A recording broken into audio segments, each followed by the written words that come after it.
Hey, good morning and welcome to the Life Together video podcast. Podcast where we'll be discussing topics as varied as life itself. Life is messy, life is beautiful, let's talk about it. I am your host, Eric Henninger, and here with me today is nobody. This is kind of a weird thing for us to do formatting wise. Couple of reasons why. Number one, had some scheduling issues, which is totally fine. I will be picking it up again next week, and I'm really excited. But I had some things that have been on my mind that I wanted to kind of talk with you all about. Things that I think affect us as fellow human beings and as consumers of media is kind of the thing that I've been having running through my head or whatever. And here's what I want to talk to you about. Today I just want to talk to you about something that's a little lighthearted, but hopefully makes us stop and think. And I've got another topic floating around that I want to touch base with you guys on coming up. That'll be a little bit more hard-hitting, a little bit heavier, a little bit more controversial. Can you handle a little controversy? I don't know. Here's what I want to talk to you about today. We're going to start with what seems kind of like a silly thing to be talking about, and I'm going to tell you why I'm bringing it up. I want to talk to you guys about how we consume media and how quick we are to gravitate towards news that's sensational or that fits what our ideas or our ideals, and we don't stop and ask questions. I'm going to use a lighthearted example, but an example that's affected me as well. Let's just get the cat out of the bag here. I am a New England Patriots fan. There's their logo right there. I am unashamed, from Southern New Hampshire. Let's go, Pats. I've been to Fenway Park and watched the Sox play and all that good stuff, and I love it. But here's the thing. I say that because those of you that know me will already know that.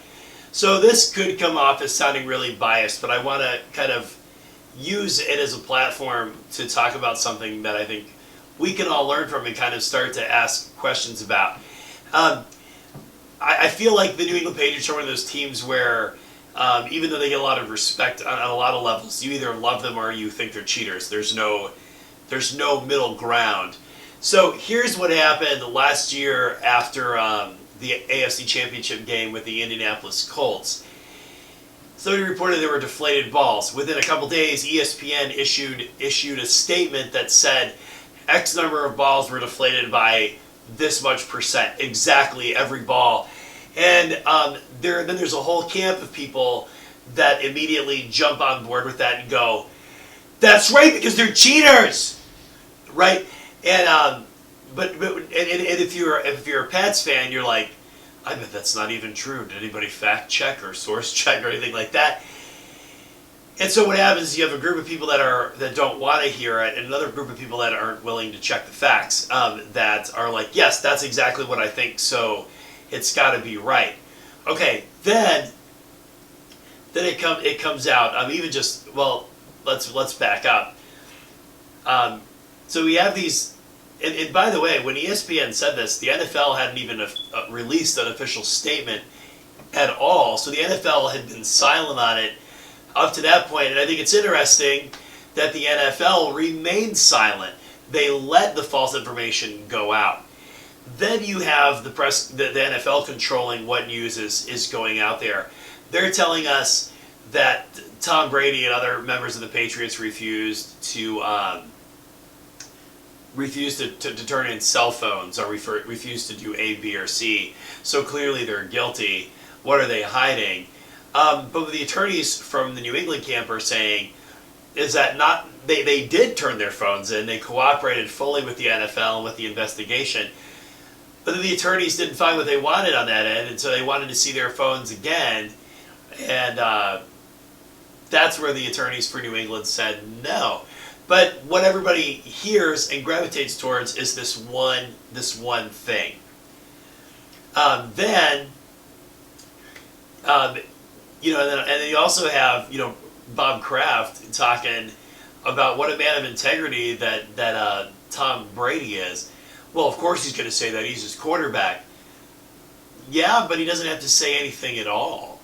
The truth is, if there was wrongdoing that was actually done, that there was evidence for, any team, even if it's my team, yeah, they should be punished for that.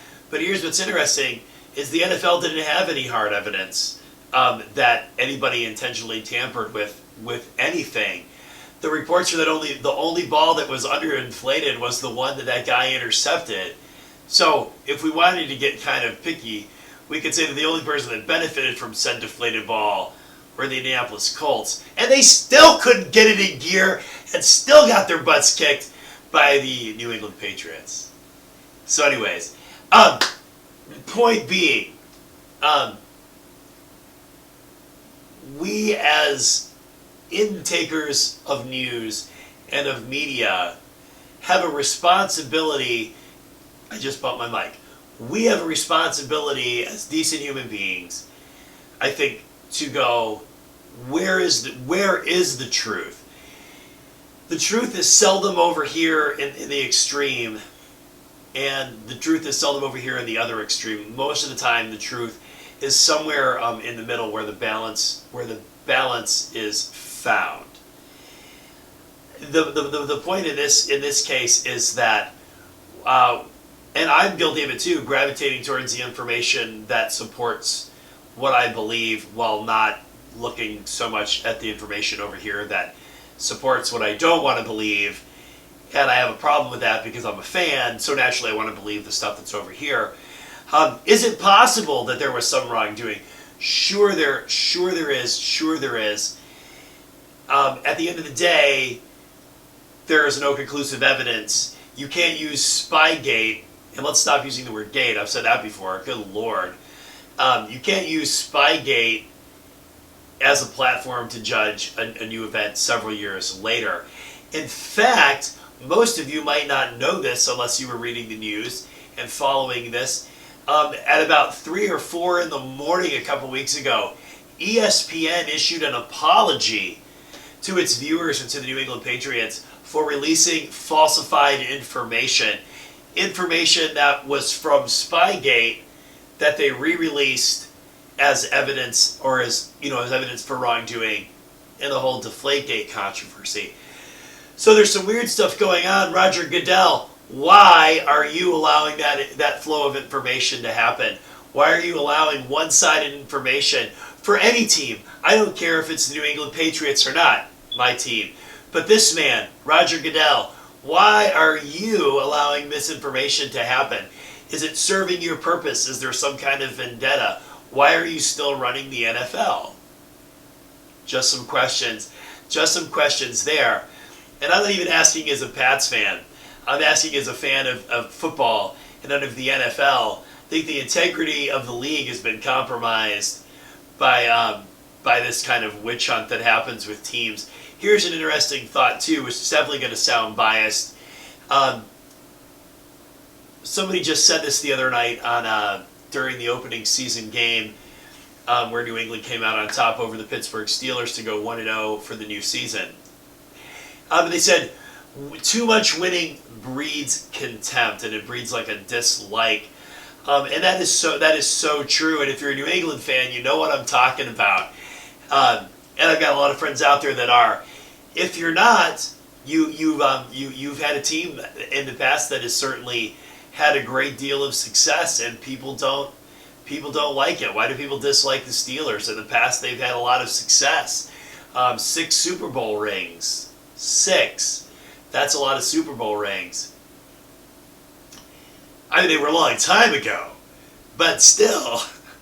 Now I'm just being funny. I'm just getting personal and picking at my wonderful friends who are Steelers fans.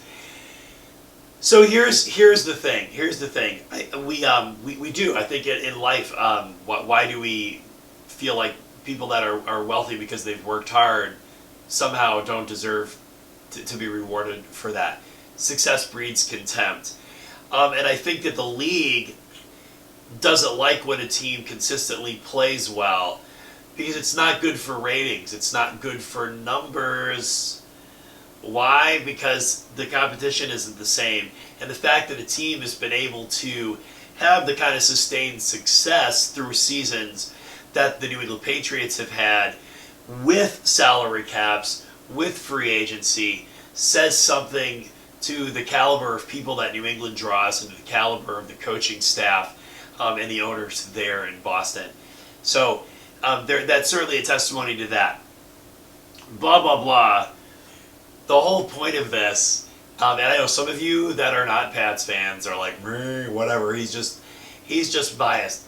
Look, insert your team into the situation the Pats have found themselves in. By the way, we're not even talking about how ridiculous the penalty was for the supposed wrongdoing of Tom Brady.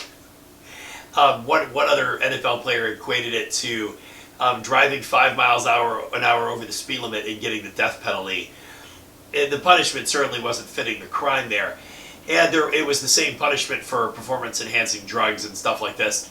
There's got to be some kind of accountability in the NFL. That's not really what I wanted to use this week's episode to talk about, but it stands to be said. But as we take in information, and this whole idea is going to come into play next week when I talk to you as well about a harder hitting issue, where again the media and this side are saying two different things, and we are gravitating towards one side and not really looking for the truth that is there.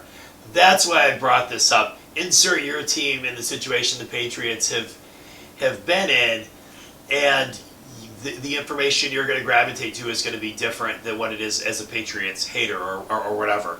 As if you hated a team, you're going to gravitate towards this information, like I said.